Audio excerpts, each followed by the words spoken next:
नमस्कार विद्यार्थी मित्रांनो, लक्षदीप अकॅडमी तुमचं सर्वांचं सहर्ष स्वागत. मी समाधान बोर आणि आता आपण सुरू केले राज्यघटनेतील महत्त्वाचे वन लाइनर जे आपण आज बघणार आहे 1 ते 50 पर्यंत. जे महत्त्वाचे वन लाइनर आहे सर्वच्या सर्व पाठ करून ठेवायचे. वारंवार पेपरला विचारले गेलेले जे काय पेपरला विचारले गेलेले आहे ना, सारखे सारखे विचारता, त्याच्यावर आपण भर देणार आहे. चला सुरुवात करायची. जे बॅच मध्ये पण शिकवलंय आणि बॅच मध्ये शिकवल्याच्या नंतरच मी अनालिसिस करूनच तुम्हाला नोट्स बनवून देतो की हे पण करत जा. जर तुम्हाला तिकडे बाउन्स झालं तर हे सोपं पाठ करायचं, म्हणजे टेन्शन नाही. ओके, बघा पहिला प्रश्न काय, भारतीय स्वातंत्र्याचा कायदा हा केव्हा संमत झाला? तर भारतीय स्वातंत्र्याचा कायदा 18 जुलै 1947 रोजी संमत झाला. बघा, भारतीय स्वातंत्र्याचा कायदा. त्यानंतर जगातील सर्वात मोठी राज्यघटना कोणाची? जगामध्ये जगातील सर्वात मोठी राज्यघटना कोणाची असेल तर आपली भारतीय ही सगळ्यात मोठी काय बाळांनो, तर आपली राज्यघटना आहे, लक्षात घ्या. त्यानंतर घटना समितीचे अँग्लो इंडियन सदस्य कोण होते?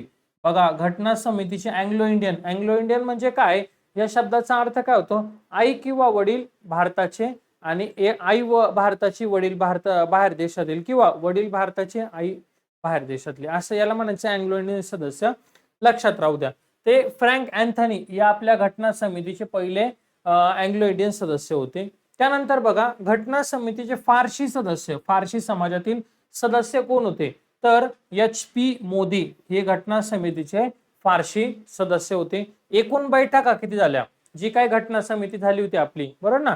तर घटना समितीच्या एकूण बैठका किती झाल्या होत्या? तर घटना समितीच्या 11 बैठका झाल्या. एकूण बैठका किती झाल्या बाळा? तर 11 बैठका. आणि पहिली बैठक केव्हा झाली? घटना समितीची पहिली बैठक 9 डिसेंबर 1946 ला. पहिली बैठक केव्हा झाली बाळा? तर 9 डिसेंबर 1946. बरं, पहिली बैठक ही कोणत्या ठिकाणी पार पडली? तर दिल्ली या ठिकाणी पहिली बैठक काय झाली बाळा? तर पार पडली दिल्ली या ठिकाणी. ओके. त्यानंतर बघा, पहिल्या अधिवेशनाचे हंगामी अध्यक्ष कोण होते? जे घटना समितीचं पहिलं अधिवेशन झालं होतं, तर पहिल्या हंगामी म्हणजे काय? तर तात्पुरत्या स्वरूपाचे अध्यक्ष त्याला म्हणायचं. जे आता सध्या पुरतं नेमले गेलेले त्याला आपण काय म्हणतो? हंगामी अध्यक्ष. मग हंगामी शब्द जर आला तर पहिल्या अधिवेशनाचे हंगामी अध्यक्ष सांगा. डॉक्टर सच्चिदानंद सिन्हा हे पहिल्या अधिवेशनाचे हंगामी अध्यक्ष होते. ओके. पहिल्या अधिवेशनाला एकूण सदस्य संख्या किती होती? पहिलं अधिवेशन झालं त्याला एकूण किती सदस्य संख्या होती? तर 211. पहिल्या अधिवेशनाला एकूण सदस्य संख्या विचारल्यास किती सांगायची बाळा? 211 सांगायची. बरं, दुसरं अधिवेशन झालं होतं. मग दुसरं अधिवेशन लगेच झालं. हे बघा, पहिलं झालं 9 डिसेंबरला आणि दुसरं लगेच 2 दिवसांनी झालं 11 डिसेंबरला. असं का लक्षात ठेवायचं? त्याचं कारण सांगतो मी तुम्हाला. पहिल्या अधिवेशनाचे हंगामी अध्यक्ष डॉक्टर सच्चिदानंद सिन्हा होते ना. मग घटना समितीने असं ठरवलं, जे आपल्या भारतीय राज्यघटना तयार करण्यासाठी तयार केलेली जी समिती होती त्याला म्हणायचं घटना समिती. आपल्या घटना समितीला एक कायमस्वरूपी अध्यक्ष पाहिजे. काय पाहिजे? कायमस्वरूपी अध्यक्ष. मग या दुसऱ्या अधिवेशनामध्ये घटना समितीचे कायमस्वरूपी अध्यक्ष कोण झाले बघा? डॉक्टर राजेंद्र प्रसाद हे भारताचे पहिले राष्ट्रपती. लक्षामध्ये. चला आता आपण याचं रिव्हिजन घेऊ आणि पुढचे 10 प्रश्न बघूया. भारतीय स्वातंत्र्याचा कायदा 18 जुलै 1947. भारतीय स्वातंत्र्याचा कायदा. जगातील सर्वात मोठी राज्यघटना भारतीय. जगातील सर्वात मोठी राज्यघटना कोणाची? तर भारतीय. घटना समितीचे अँग्लो इंडियन सदस्य फ्रँक अँथनी. आणि घटना समितीचे फारसी सदस्य, बघा फारसी सदस्य HP मोदी. एकूण बैठका किती झाल्या होत्या? 11 बैठका झाल्या होत्या. घटना समितीच्या एकूण बैठका 11. पहिली बैठक केव्हा झाली? तर 9 डिसेंबर 1946 दिल्ली या ठिकाणी. पहिली बैठक 9 डिसेंबर 1946 दिल्ली. पहिल्या अधिवेशनाचे हंगामी अध्यक्ष कोण? डॉक्टर सच्चिदानंद सिन्हा. पहिल्या अधिवेशनाचे हंगामी अध्यक्ष. पहिल्या अधिवेशनाला एकूण सदस्य संख्या किती रे बाळा? तर 211 पहिल्या अधिवेशनाला. दुसरं अधिवेशन कधी झालं? 11 डिसेंबर 1946. घटना समितीचे कायमस्वरूपी अध्यक्ष डॉक्टर राजेंद्र प्रसाद हे होते. ओके. चला पुढे बघा. आता घटना समितीचे उपाध्यक्ष कोण होते? घटना समितीचे उपाध्यक्ष म्हणून कोणाची निवड केली होती? तर हरेंद्र कुमार यांची निवड केली होती. घटना समितीचे कोण आहे बाळा? तर उपाध्यक्ष. तसेच घटना समितीचे सल्लागार कोण होते? घटना समितीचे सल्लागार BN राव. घटना समितीचे सल्लागार कोण होते बाळा? तर BN राव हे घटना समितीचे सल्लागार म्हणून यांची ओळख आहे. एकूण उपसमित्या किती होत्या? म्हणजे एक समित्या तर होत्याच होत्या, बरोबर ना, पण त्याच्यामध्ये एकूण उपसमित्या किती होत्या असं जर विचारलं तर मात्र काय सांगायचं? 22 सांगायचं. घटना समितीच्या एकूण उपसमित्या किती होत्या? 22 होत्या. त्यामध्ये मात्र मसुदा समितीचे अध्यक्ष कोण होते? जी मसुदा समिती होती, घटना समितीमधली सगळ्यात महत्वाची समिती मानली जाते, ती म्हणजे मसुदा समिती. या मसुदा समितीचे अध्यक्ष डॉक्टर बाबासाहेब आंबेडकर होते. यामध्ये लक्षात घ्या, डॉक्टर बाबासाहेब आंबेडकर. बघा, सर्वात महत्वाची समिती मसुदा समिती. आणि जो काय आपला राष्ट्रध्वज आहे, तिरंगा आहे, बरोबर ना, ही समिती होती. या राष्ट्रध्वजा संबंधी समितीचे अध्यक्ष जर विचारले तर मात्र सांगायचं डॉक्टर राजेंद्र प्रसाद हे होते राष्ट्रध्वजा संबंधी समितीचे अध्यक्ष. सुकाणू समितीचे अध्यक्ष कोण होते रे बाळा? सुकाणू समितीचे अध्यक्ष तर डॉक्टर राजेंद्र प्रसाद होते. सुकाणू समितीचे अध्यक्ष कोण होते? डॉक्टर राजेंद्र प्रसाद. डॉक्टर बाबासाहेब आंबेडकरांच्या मसुदा समितीच्या समितीवर निवड केव्हा झाली? म्हणजे जी काय महत्वाची समिती आपण मानतो डॉक्टर बाबासाहेब आंबेडकरांची मसुदा समितीचे अध्यक्ष होते, तर डॉक्टर बाबासाहेब आंबेडकरांची मसुदा समितीवर निवड केव्हा झाली? तर बघ, 29 ऑगस्ट 1947. 29 ऑगस्ट 1947 ला त्यांची काय झाली बाळा? निवड झाली. ओके. आणि भारतीय राज्यघटना लिहिण्यास लागणारा कालावधी, जी काय आपण राज्यघटना लिहिली, हे लिहायला किती कालावधी लागला असेल? तर 2 वर्ष लागले, 11 महिने आणि एकूण 18 दिवस लागले. किती वेळ लागला? 2 वर्ष 11 महिने आणि 18 दिवस लागले. जर आपल्याला दिवसांमध्ये जर विचारलं तर सांगा 1082. म्हणजे एकूण दिवस जर विचारले तर काढत बसू नका. 2 वर्ष म्हणजे 365, 365 मग 18 महिन्यांचे गुणिले 11 महिने गुणिले परत ते 30-31 करशाल, मग 18 दिवस चुकून जाईल. डायरेक्ट प्रश्न जर आला एकूण दिवस किती, तर उत्तर काय सांगायचं? 1082 दिवस सांगायचं. सोपं काम करायचं, अवघड करायचं अजिबात नाही. आणि राज्यघटनेच्या उद्दिष्टांचा ठराव कोणी मांडला? राज्यघटनेच्या उद्दिष्टांचा ठराव तर पंडित नेहरूंनी मांडला. राज्यघटनेच्या उद्दिष्टांचा ठराव कोणी मांडला बाळांनो? तर पंडित नेहरूंनी. बरं, केव्हा मांडला रे? तर 13 डिसेंबर 1946 ला मांडलाय. 13 डिसेंबर 1946. बघा, लक्ष द्या, घटना समितीचे उपाध्यक्ष हरेंद्र कुमार. घटना समितीचे उपाध्यक्ष. घटना समितीचे सल्लागार BN राव. घटना समितीचे सल्लागार BN राव. घटना समितीचे एकूण उपसमित्या 22. मसुदा समितीचे अध्यक्ष डॉक्टर बाबासाहेब आंबेडकर. सर्वात महत्वाची समिती मसुदा समिती. राष्ट्रध्वजा संबंधी समितीचे अध्यक्ष डॉक्टर राजेंद्र प्रसाद. सुकाणू समितीचे अध्यक्ष डॉक्टर राजेंद्र प्रसाद. डॉक्टर बाबासाहेब आंबेडकरांची मसुदा समितीवर निवड 29 ऑगस्ट 1947. भारतीय राज्यघटना लिहिण्यास लागणारा कालावधी 2 वर्ष 11 महिने 18 दिवस, म्हणजे एकूण दिवस म्हणलं तर 1082. त्यानंतर राज्यघटनेच्या उद्दिष्टांचा ठराव कोणी आणि केव्हा मांडला? तर पंडित नेहरू. 13 डिसेंबर 1946. ओके, चला पुढे बघा. आता पुढचा प्रश्न, भारतीय राज्यघटना आपण स्वीकृत कधी केली? भारतीय राज्यघटना आपण स्वीकृत कधी केली? 26 नोव्हेंबर 1949.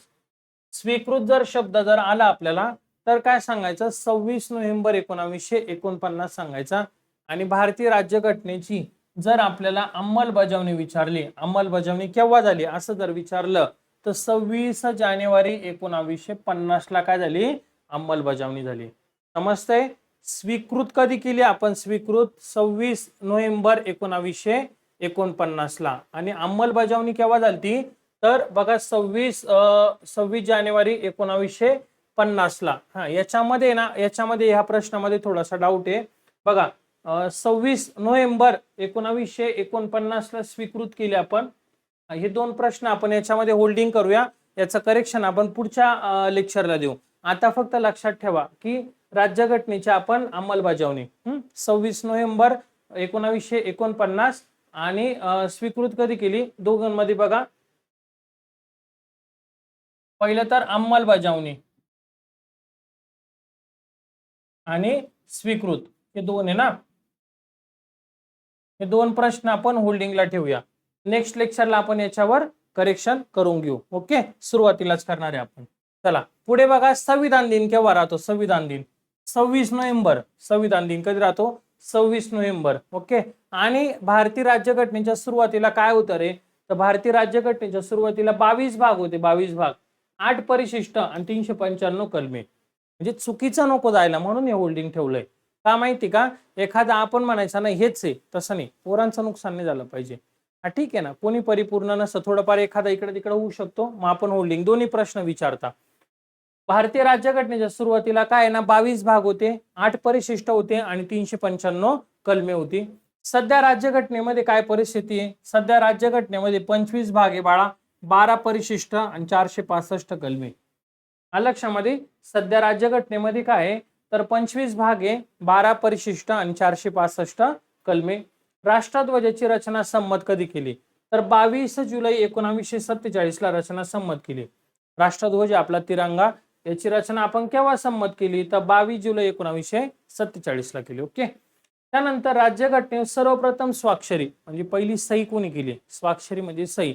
जसं की राज्यघटना तयार झाली, आता संपूर्ण राज्यघटना तयार आहे, आता भारतीय त्याचा अवलंब करणार किंवा सगळ्या भारतीयांना लागू पडणार आहे, मग आता याच्यावर काहीतरी साईन पाहिजे ना, सिग्नेचर. तर डॉक्टर राजेंद्र प्रसाद यांनी राज्यघटनेवर सर्वप्रथम काय केली बाळा, तर साईन केलेली. ओके. आणि घटना समितीची शेवटची बैठक म्हणजे परत बैठका होणार का, आता बैठका होणार नाही, मग शेवटची बैठक कधी झाली, तर 14 नोव्हेंबर 1949 ला ही शेवटची बैठक झाली. कधी झाली, कधी झाली, 14 नोव्हेंबर 1949 ला. त्यानंतर भारतीय घटनेचा प्राण किंवा आत्मा कशाला म्हणतात रे, तर उद्देश पत्रिकेला. आपली भारतीय राज्यघटना जी आहे ना, तिला प्राण किंवा आत्मा हे खूप महत्वाचं आहे. प्राण किंवा आत्मा कशाला म्हणतात, तर उद्देश पत्रिकेला. म्हणजेच कशाला रे बाळा, तर सरनाम्याला म्हणतात. म्हणजेच काय तर ते सरनामा आहे. तसंच सरनामा आपण मंजूर कधी केला, तर 26 नोव्हेंबर 1949 ला काय केला, सरनामा मंजूर केला. 26 नोव्हेंबर 1949 ला काय केलं आपण, तो मंजूर केलाय. ओके. बघ, लक्ष दे. राज्यघटनेची अंमलबजावणी पहिले हे दोन प्रश्न आपण होल्डिंगला ठेवले. ओके. संविधान दिन 26 नोव्हेंबरला असतो. भारतीय राज्यघटनेच्या सुरुवातीला 22 भाग, 8 परिशिष्ट, 395 कलमी होती. त्यानंतर सध्या राज्यघटनेमध्ये 25 भाग, 12 परिशिष्टे, 465 काय कलमे. त्यानंतर राष्ट्रध्वजाची रचना संमत 22 जुलै 1947. राज्यघटनेत सर्वप्रथम स्वाक्षरी डॉक्टर राजेंद्र प्रसाद. घटना समितीची शेवटची बैठक 14 नोव्हेंबर 1949. त्यानंतर भारतीय घटनेचा प्राण किंवा आत्मा, उद्देश पत्रिका, सरनामा. आणि सरनामा मंजूर कधी केला आपण, तर 26 नोव्हेंबर 1949 ला. चला आता पुढे बघा, सरनाम्यामध्ये असलेले शब्द कोणकोणते. आपला जो भारतीय राज्यघटनेचा सरनामा आपण ज्याला म्हणतो, तर या सरनाम्यामध्ये कोणकोणते शब्द आहे, तर सार्वभौम, समाजवादी, धर्मनिरपेक्ष, लोकशाही, गणराज्य या शब्दांचा काय तर समावेश केला आहे. कारण कोणकोणते, सार्वभौम, समाजवादी, धर्मनिरपेक्ष, लोकशाही, गणराज्य या शब्दांचा काय याच्यामध्ये समावेश आहे. ओके. घटनात्मक उपाययोजना हा IMP, इसको IMP करायचा याला. बघा, घटनात्मक उपाययोजनेचा कलम कोणता, तर कलम 32. घटनात्मक उपाययोजनेचा कलम कोणता आहे, तर 32 आहे. मार्गदर्शक तत्वे कोणत्या कलमामध्ये समाविष्ट आहे, मार्गदर्शक तत्वे 36 ते 51. असं विचारलं की मार्गदर्शक तत्वे कोणत्या कलमामध्ये समाविष्ट आहे, तर 36 ते 51 मध्ये मार्गदर्शक तत्वांचा समावेश केलेला आहे. ओके. भारतीय संसदेमध्ये कोणाचा समावेश होतो, भारतीय जी काही संसद आहे त्या संसदेमध्ये कोण राहतं, राष्ट्रपती, राज्यसभा, लोकसभा ह्या तिघांची मिळून काय तयार होती, संसद तयार होती. आणि देशात कायदे करणारी सर्वोच्च संस्था कोणती, तर संसदच आहे. बघा, राष्ट्रपती, राज्यसभा आणि लोकसभा. बघा, देशात कायदे करणारी संस्था कोणती, तर देशात कायदे करणारी संस्था कोणती बाळा, संसद आहे. मग या संसदेचे सभागृह किती, तर 2 सभागृह आहे. संसदेचे सभागृह किती, 2 आहे. बरं, कोणकोणते, राज्यसभा आणि लोकसभा. ओके. म्हणजे काय, संसद आहे आणि संसदेच्या प्रत्येक सभागृहातील जेवढे सदस्य आहे त्या सदस्यांना शपथ कोण देतं, तर राष्ट्रपती देतं. बघा, संसदेच्या प्रत्येक सदस्याला शपथ कोण देतं रे बाळा, तर राष्ट्रपती काय करता, शपथ देता. राज्यसभेमध्ये एकूण राज्यसभेचा कलम काय, तर 80. राज्यसभेचा कलम काय, तर 80. हे बघा इथं लिहून देतो. संसद याच्या आधी सांगितले लेक्चर मध्ये 79, राज्यसभा 80 आणि लोकसभा 81. लक्षातच ठेवायचं. 79, 80, 81 संसद, राज्यसभा, लोकसभा. मग वरिष्ठ सभागृह कोणतं रे, हा प्रश्न येतो पेपरला. आपल्या संसदेचं वरिष्ठ सभागृह कोणतं, तर वरिष्ठ सभागृह आहे तुमचं राज्यसभा आहे. वरिष्ठ सभागृह कोणते बाळांनो, राज्यसभा आहे. ओके, अशा पद्धतीने लक्षात ठेवा. बघा, घटनात्मक उपाययोजनेचा कलम 32, मार्गदर्शक तत्वे 36 ते 51. भारतीय संसदेमध्ये राष्ट्रपती, राज्यसभा, लोकसभा यांचा समावेश होतो. देशात कायदे करणारी संस्था संसद. संसदेचे सभागृह 2. संसदेचे सभागृह कोणते 2, राज्यसभा, लोकसभा. संसदेच्या प्रत्येक सदस्याला शपथ कोण देतात, तर राष्ट्रपती देतात. त्यानंतर राज्यसभा कलम 80, संसदेचा वरिष्ठ सभागृह राज्यसभा. ओके, आणि आता शेवटचे 10 प्रश्न बघूया आपण. बघा, राज्यसभेचा कार्यकाल, हा प्रश्न बऱ्याचदा पेपरला आलेला आहे. तर राज्यसभेचा कार्यकाल नसतो. राज्यसभेचा कार्यकाल नसतो. राज्यसभा हे तुमचा स्थायी सभागृह आहे. राज्यसभा हे तुमचं काय बाळांनो, तर स्थायी सभागृह आहे. त्याचा कार्यकाल हा दिलेला नाही, लक्षात घ्या. त्यानंतर राज्यसभा सदस्यांचा कार्यकाल विचारला तर 6 वर्ष. हा ओके, ठीक आहे सर. सदस्यांचा जर आला आम्हाला तर आम्ही सांगू 6 वर्ष. पण आम्हाला असा जर प्रश्न आला का राज्यसभेचा कार्यकाल किती, तर मात्र आम्ही त्याचं काय सांगणार आहे की ते स्थायी सभागृह आहे, त्याचा कार्यकाल नाही. ओके, राज्यसभा एकूण सदस्य संख्या किती, 250. राज्यसभा एकूण सदस्य संख्या किती बाळांनो, 250 आहे. 238 प्लस 12 राष्ट्रपती निवड करता. 12 सदस्यांची निवड कोण करता, राष्ट्रपती करता. अशी एकूण सदस्य संख्या किती, तर 250 आहे. महाराष्ट्रातून राज्यसभेवर किती सदस्य जातात, महाराष्ट्रातून राज्यसभेवर किती सदस्य निवडले जातात, तर 19. किती निवडले जातात, 19 सदस्य. राज्यसभेवर सर्वाधिक सदस्य हे कोणत्या राज्यातून येतात, तर उत्तर प्रदेश मधून येतात. किती सदस्यांची निवड केली जाते बाळा, 31 आहे. किती, तर 31 सदस्यांची निवड केली जाते राज्यसभेवर. ओके, त्यानंतर बघा, राज्यसभा सदस्य होण्यासाठी वयोमर्यादा किती रे, 30 वर्ष. एखादा म्हणला मला राज्यसभेचा सदस्य व्हायचा आहे, 100% होऊ शकतो, काही टेन्शन नाही घ्यायचं. पण त्यासाठी तुझी वयाची मर्यादा किती असावी, 30 वर्ष तुझी असावे, तेव्हा तू राज्यसभेचा काय होणार आहे, सदस्य होणार आहे. ओके, आणि राज्यसभा सदस्य दर किती वर्षांनी निवृत्त होतात, तर दर 2 वर्षांनी निवृत्त होतात. आणि त्यांच्या जागी परत तेवढे सदस्य निवडले जातात. 1/3 सदस्य काय ना निवडले जातात, त्यांच्या जागी नवीन. राज्यसभेची अतिरिक्त बैठक कोण बोलावतं, ही राज्यसभा हिची अतिरिक्त बैठक कोण बोलावतं, तर राष्ट्रपती बोलवतात. कोण बोलवतं बाळांनो, राष्ट्रपती बोलवतात. आणि राज्यसभेचे सभापती कोण असतात, जे राज्यसभेचे सभापती, आपल्या भारताचे जे उपराष्ट्रपती असणारे ते राज्यसभेचे कोण असतात, तर सभापती असतात. भारताचे जे उपराष्ट्रपती ते राज्यसभेचे कोण असणार, तुमचे सभापती असणारे. आणि उपसभापती राजीनामा कोणाकडे देतात, तर उपसभापती राज्यसभेच्या सभापतींकडे राजीनामा देतात. लक्षामध्ये, उपसभापती राजीनामा कोणाकडे देणार आहे, तर राज्यसभेच्या सभापतींकडे देणार आहे. बघा, लक्ष द्या. आता राज्यसभा सदस्यांचा कार्यकाल 6 वर्ष. राज्यसभा सदस्यांचा कार्यकाल किती, तर 6 वर्ष. राज्यसभेची एकूण सदस्य संख्या 250. राज्यसभेचा विचारला तर स्थायी सभागृह. सदस्यांचा म्हणलं तर 6 वर्ष. राज्यसभा एकूण सदस्य संख्या 250. महाराष्ट्रातून राज्यसभेवर 19 सदस्य. त्यानंतर राज्यसभेवर सर्वाधिक सदस्य संख्या कोणत्या राज्यातून, उत्तर प्रदेश, 31 सदस्य. राज्यसभा सदस्य होण्यासाठी वयोमर्यादा 30 वर्ष. राज्यसभा दर किती वर्षांनी निवृत्त होता सदस्य, तर 2 वर्षांनी निवृत्त होता. आणि त्यांच्या जागी परत 1/3 सदस्य निवडले जातात. राज्यसभेची अतिरिक्त बैठक कोण बोलावतं, राष्ट्रपती बोलावतो. राज्यसभेचे सभापती कोण असतात, उपराष्ट्रपती.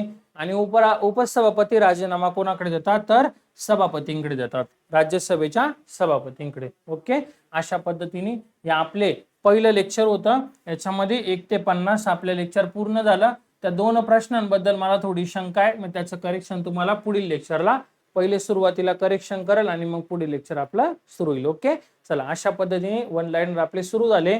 सगळ्यांनी व्यवस्थित ऐकायचं. जर तिकडे काही बाउन्स वाटतंय तर इकडनं मार्क घ्या, पण मार्क तर आलाच पाहिजे. ओके, आणि असाच प्रतिसाद द्या, जे तुम्ही मला मेसेज करता की समजतंय वगैरे, त्याच्याने मला प्रोत्साहन भेटतं आणि अजून काम करण्याची एक माझ्यामध्ये नवीन ऊर्जा तयार होती. जर एक मेसेज टाईप करून देत असाल रिप्ले की तुमचा शिकवण्याची पद्धत योग्य आहे की अयोग्य आहे त्याच्यावर मला आणखीन आनंद होईल. ओके, चला अशा पद्धतीने आपण आजचं लेक्चर इथंच थांबूया. लवकरच पुढील लेक्चरला भेटू. धन्यवाद.